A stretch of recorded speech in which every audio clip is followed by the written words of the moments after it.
As you can see, this was happening in Texas Tech, and it was happening right in front of the cops. Dead. Fuck your homie dead. Fuck your homie dead. He got shot in the head. Fuck your homie dead. Oh no, keep going. Do your song. Do your song. You're so brave. I'm so beautiful. You're so brave. She started saying, haha, your homie dead for saying this. Fuck your homie dead. Evil is real, people, and it kind of looks like that. Evil. Evil. Yeah, he meant evil, not black. Just the idea that you celebrate that somebody passed away, that's kind of evil, generally. Murder is bad. She is evil. Have not said. Why are you being so hateful? Why are you so hateful? Why are you so hateful? Why are you so hateful? Yeah. Hey, can somebody tell her to back up? Can you not put the camera in my face? I'm sitting here. You walked up to me. Okay, well, I don't want this. I said rest in peace. And I can Just leave it alone. Please don't come after me. Ma'am, I want to be left alone. I'm not emotional, ma'am. Don't tell me what I am and what I'm not. You can get out of my face because I could tell you what you are, but you won't like it. You're being aggressive. You're being aggressive. I'm not being aggressive. My voice is very calm. You're calling me aggressive because I'm a black woman. Not at all. No, we're not. I'm very she being calm right aggressive? now. You bring race into it. I'm how? Why are you? Come on now. The way I do commentary is calm. Because if I talk to a person or a client on the phone like that, calmly like you are talking, I'm gonna lose that client. Yeah, look at me. Hey, look at me. Look at me, everybody. Look at me. Look at me. And now for that reaction, she got expelled. You've been quite active on social media since Charlie Kirk's death. When Erica Kirk posted Charlie's coffin, you responded, she tagged him, brackets, crying face emojis. In response to Alina Haber's tweet ordering people to fly their flags at half-mast in memory of Charlie, you posted on X buying flags and poles just to fly them fully erect. And you then posted yesterday ending every conservative debate call out I'd do in 2026 with don't dodge, bro. That's not what Charlie would have wanted. I mean, do you think that your response to the cold-blooded murder of Charlie Kirk has been appropriate? Yes. I think that the only way this country moves forward into a better world is when conservatives can finally realize that they need to turn the temperature down on their side. We are 10 years into whatever this Trump madness is, and there is not a single mainstream conservative that will call for a lowering of the temperature on their side. I think that liberals need to wake up and finally realize that if they're not willing to do it, it will never come down. If you wanted Charlie Kirk to be alive, Donald Trump shouldn't have been president for the second term. And before you tell me, meat, it's an isolated incident. Okay. Oh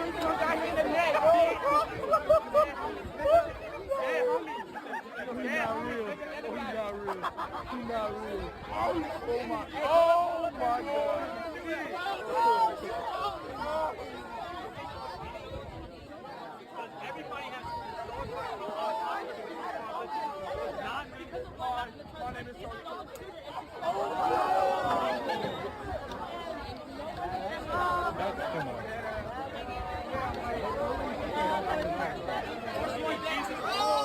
Oh, buddy. Fuck that nigga. You're gonna get expelled, dude. And as you can see, Greg Abbott, the boss of Texas, is calling out the girl, and then the boss of Texas is calling out the boy. And even the school is like, yo man, we're going to do something about it. We will keep you posted. And if you still think it's an isolated incident, I got a girl for you that had a message that even the teacher agrees with my message. So the day after Charlie Kirk died, I was in class. My teacher said, I'll give you 5 minutes for hot takes about Charlie Kirk. I was the only person who raised their hand.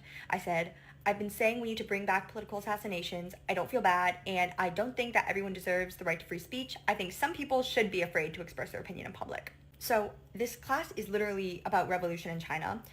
All of our readings for this month have been talking about how violent revolution liberated millions of people, it liberated women, and then our reading for that day was specifically about democratic dictatorship, where Mao writes about, yes, people deserve free speech, but there should not be free speech for reactionaries and imperialists and like capitalists and all these people who were enemies of the revolution, because that would reverse the progress that was made. Now, I'm not advocating for everybody to get fired for just having an opinion, because certain things might make sense in certain conditions. But I'm also not surprised that we have teacher agreed with certain messaging, then act later surprised I'm not condoning it. But I'm like, bruh, we're talking about removing lives. Adelo, remember to subscribe. To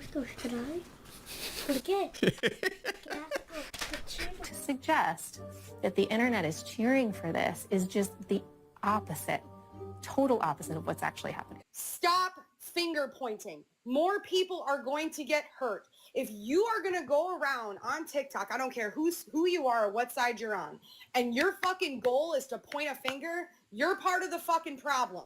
Really? Well, let me show you. I'm sick and tired of it.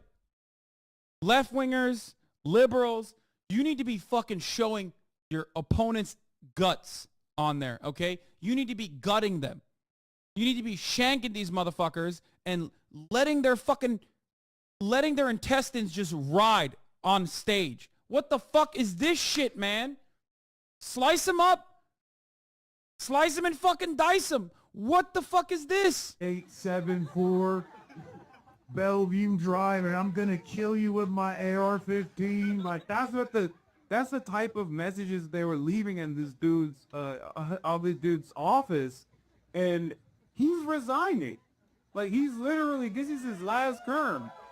So I think that people are a lot more radical. It's hurt poor people that they can afford housing in Berkeley. I don't know how that works.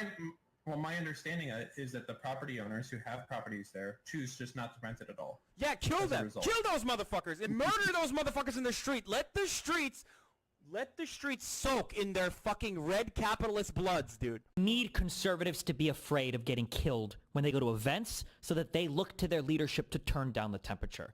The issue is right now, they don't feel like there's any fear.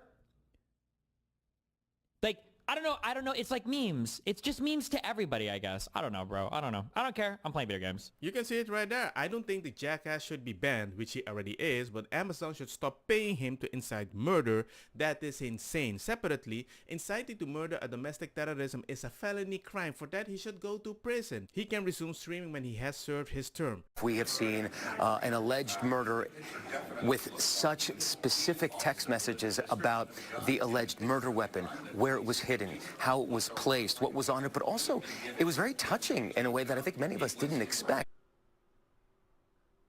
Touching?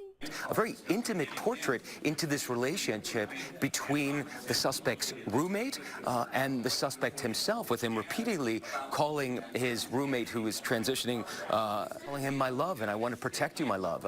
So it was this duality of someone who the attorney said not only jeopardized the life of Charlie Kirk and the crowd, but was doing it in front of children, which is one of the aggravating circumstances of this case. And on the other hand, he was, speaking so lovingly about his partner. So a very interesting and, as Pierre said, riveting press conference, David. It was. I thought legacy media cannot just dig a bigger hole for themselves. Now you cover it like it's a love story. Did you see what he wrote? Even if he did, did you see what he wrote? Yeah, something bad. But did you? Oh, he wrote a love story to somebody else. At first you deny it that the person was transgender, and now that it's confirmed, oh, it's a love story. I'm like, bruh, come on, man. If you cover news like that, now I understand why news is so powerful. We got Charlie in the neck. We got Charlie in the neck. What's up next? We got Charlie in the neck. This is happening way more than you think. And people that don't even believe in God start believing evil. Hence, now they start believing in God. I had tickets to see Charlie October 29th at Ole Miss. I was really looking forward to it. I've been a lifelong atheist. I never believed in God, but I saw the joy that it brought to Charlie. And it brought me to God. And it really moved me to see him. And I was looking forward to meeting him and telling him that you helped me find God. And I saw that peace that he had. And so I'm here today to celebrate his life and make sure that people don't forget how much of an impact he had for all of us. And even people that are not Christians are like, what the heck are you doing? So many pro-Palestine people saying that I shouldn't pray for him because you disagreed with them. What's wrong with you? You think God wants you to celebrate his death? You think God doesn't want you to pray for his soul? Do you want me to jump up and down in joy because I disagreed with him and then he was shot in front of a crowd? I've seen it in the love speech community. in a community called Love Speech, and I was hiding some of the posts myself. People saying you're smoking on his pack, celebrating his death. This is a father. You understand that even if you are happy about it, the country is going to go in a more chaotic route because of his death. This is a stain on the legacy of this country. This is bad news for everybody. The world is not going to be better off because Charlie Kirk was assassinated. To see people, we're not the same. It's an evil mentality and you're not going to convince me otherwise. Anybody saying that, I completely disavow, and I don't want you to be a part of anything I do. And he's a Muslim. Charlie advocated for the simplest of things. Immigration, good immigration. What kind of immigration? Well, secure immigration. This is the best argument, yeah? They say that we're all immigrants. So what does that mean? Does that mean we should open up Australia for 100 million people, 200 million? What's the upper limit? Everything has to be done in an orderly fashion, yeah? You're second generation Vietnamese. I'm a first generation Paki. You're fourth generation Greek, Cypriot, Ukrainian, God knows what. Second generation. Our producer is first generation Irish immigrant he's a visa holder. I mean, we're all immigrants, yeah? So we get it. But that doesn't mean that you should just open up and don't build your infrastructure. It's not a race issue. As you can see, not all immigrants think the same. But the way these immigrants speak, they can get popped because they sound like a moderate Charlie Kirk. Talking about a love-torn child, a kid. This is probably his first real relationship, and somebody was disparaging the person that he loved. He sat on that building for 30 minutes before he took the shot. Why did he wait until the first word trans came up? Then he took the shot. You think he heard it? He could hear it? I think he could hear it. I think he also, I don't believe he was motivated politically. I think this was motivated emotionally. Guys, the evidence here is overwhelming. He said, Charlie Kirk, I can't stand this hate anymore. I'm going to take him out. The testimony from him and the statements of his family, he had become more left-wing. He etched the statements that are made by the left about Republicans and conservatives and Charlie Kirk fascist on the bullet casings. He made a joke about it in his last text. Well, it doesn't sound like a joke to me because someone's dead and about to be buried. Well, so it doesn't sound like a joke to me. So I'm just telling you, there was an effort all weekend long on the left to try to make this guy sound like he was a conservative. That failed. That was passed around all over the weekend. That has now failed. The evidence has now come out. He was motivated by hate. He was motivated by left-wing radicalism. He got mixed up with some trans ideology in his life. We'll learn more about that, I'm sure, when more evidence and testimony comes out. We are looking around the edges of this for something other than what's staring us in the face. Left-wing radicalism got this kid. He went up to a roof and he murdered our friend, and that's what happened. I like to watch CNN just to understand where the left is coming from, and also I like to watch CNN because Scott Jennings can give them my opinion. Just so you guys know, I'm fully religious too. We know. I know. Well, I do, but Charlie Kirk is definitely not the morals I support or the religion I support, where you're just taught to love your neighbor, not hate your neighbor. Respect.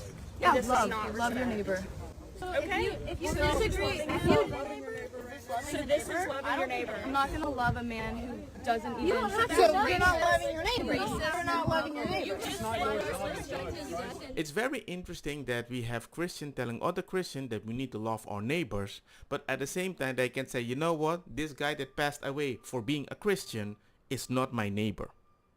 Whooping and cheering about Charlie Kirk's death was scary.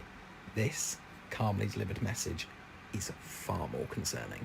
Another fear is maybe someone taking it upon themselves to handle his unfinished business, because I'm sure a lot of people that supported Charlie Kirk feel like, oh, he's gone too soon, he wasn't done, like the things he was pushing, you know, he was making change. Other people may feel the need to echo him or carry on the rhetoric he was pushing, and I don't think that's beneficial at all. Genuinely don't say this lightly. This is fascism in its purest form. We assassinated someone that said something we didn't agree with. We're now worried that someone's going to continue with that rhetoric. I think I'm most afraid that America won't utilize Charlie Kirk's death in the correct way. Nothing will really be gained from it, and it'll take too long to put the pieces together of significance. Important to note here, these are college students. Won't utilize the death in the correct way, meaning using the assassination to shut people up because your arguments can't actually handle basic debate. This is insanity. What on earth do you do with someone so radicalized that they think the assassination of a political opponent was a great opportunity for the country? There's literally nothing that you can say. There's nothing that you can do here. Lastly, sorry, what planet do you live on that your biggest fear is someone continuing his message? You literally ignited a flame which is now burning greater than ever. Like, this has backfired so massively, spectacularly, that these people are in a different reality. I say it a lot, but I actually mean it. It shows they genuinely thought it would work.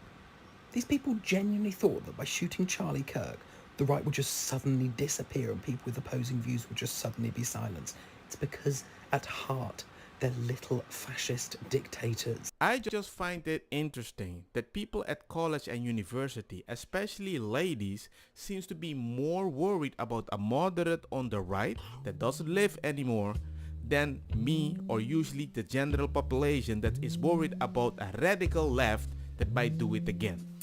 Don't get me wrong, makosa kita bong. Put the fire na mi blonde, kush hash, purple skunk, criollo, colombici, jam, turloqueta, verdeta, welcome.